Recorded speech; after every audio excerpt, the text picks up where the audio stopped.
The talks began yesterday at 23:30. Why so late? Is it not logical to move them to the morning and have the discussions with a fresh mind, as they say? There is high momentum. The Americans, as mediators, are pushing against time. They are in a hurry.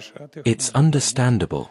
Considering the importance of this topic, of course, our President, Vladimir Putin, is absolutely disinclined to pay attention to the time of day when such serious negotiations are underway. Additionally, there was an agreement that, in fact, the next day, working groups on security would already be holding talks in Abu Dhabi. These groups were supposed to receive instructions. Therefore, the meeting with U.S. envoy Steve Witkoff was so important. Are we getting anywhere at all? Trump keeps saying yes, and soon, any moment, maybe we'll make some deal. Is there even any indication? We have been saying from the start that a very difficult and lengthy path lies ahead. That it's not a quick road. The essence of the matter is that in Anchorage and on the eve of Anchorage, a certain formula for resolving the territorial issue was developed, and now it is very important to implement it. Once this happens, swift progress can be ensured. One ally is trying to annex territory from other allies. Those, in response, call it a hungry caterpillar. Correspondence between presidents is published. What kind of world are we living in now? In a world that has dramatically changed and continues its trajectory of change.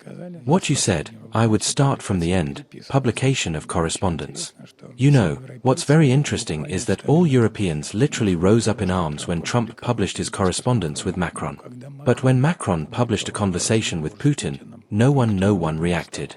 All these changes are probably a result of the double standards and hypocrisy that have dominated Europe for many decades and, unfortunately, of the poor generation of politicians currently in power in Europe. They are unable to stand up to Trump's assertiveness. Trump is an experienced politician, one who bases his approaches on business principles, of harsh, ruthless business, and he defends his interests, first and foremost, and the interests of his country. The methods he uses do not quite correspond with our approach to a multipolar world. Trump is still a proponent of bringing everyone to their knees, of solving everything through force. He says he uses force to make his decisions. In our view, he bends others to his will. And those who bend will continue to bend. The main thing is not to do this ourselves. And now, for example, Canada has suddenly made a statement in which it essentially echoes Putin's words and says that, yes, we have used certain rules of the world order to our advantage when it was beneficial to us, and we have not used them when it was not. And for which they were immediately punished by having their invitation to join the Peace Council for the Gaza Strip withdrawn. I don't know how much this is painful for Canada, but that Canadians are in for a major headache, I can presume with a high degree of certainty. Zelensky made a statement to the Europeans. What was that all about? He mentioned that the US is wiping its feet on them, Europe, and so on. But they are already financing him more than the US.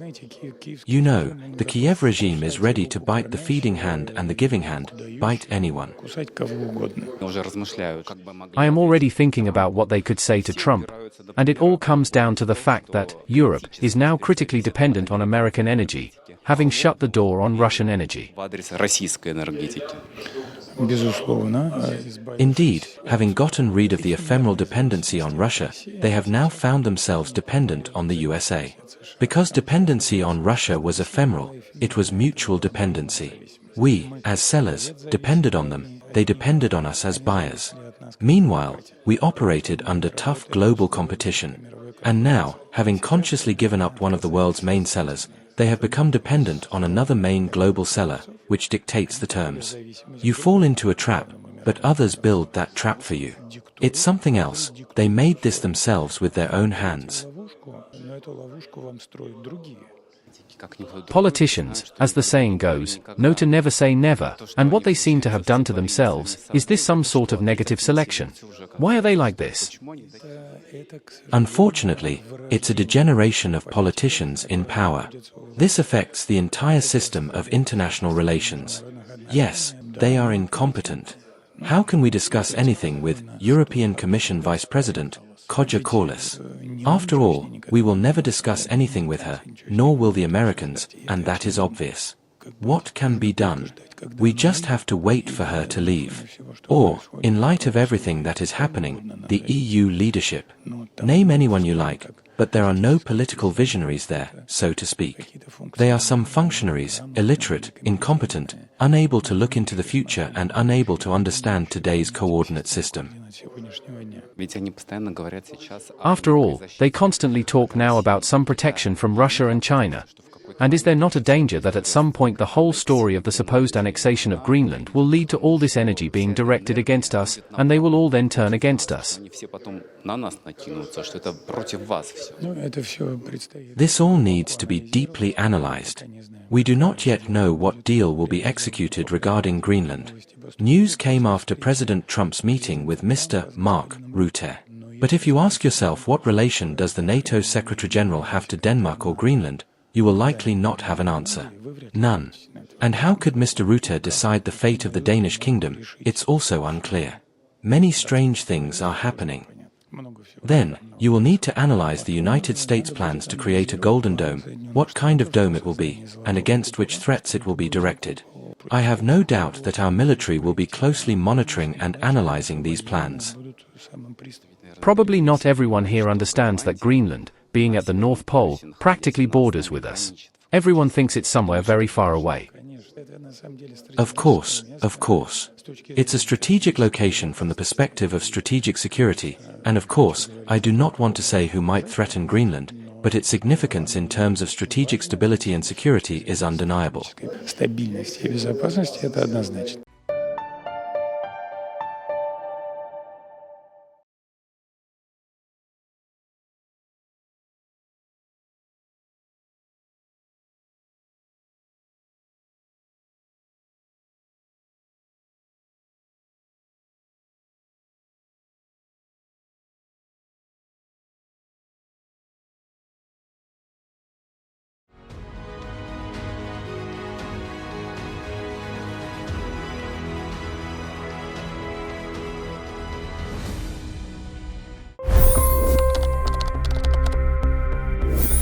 $25 crore गरीब गरीबी को परास्त करके बाहर निकले। For the good of our nation, let's work together and let's truly make America great again. The fastest news breaks. Requested PM saying that look, you will have to speak to Putin and to Zelensky.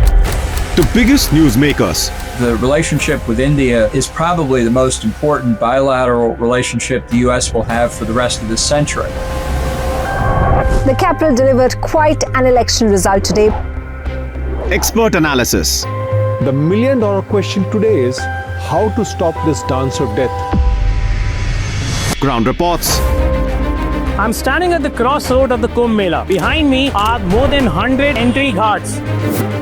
Long-form interviews. Exclusionary politics is reflected in Manipur case as well. You don't bother because this is a small state. Deep dive into burning issues. It's often said DRC could be the richest country in the whole world. It's because of what sits underneath. Why exactly did the US topple the Sheikh Hasina government? HT videos. We don't just break news, we break it down.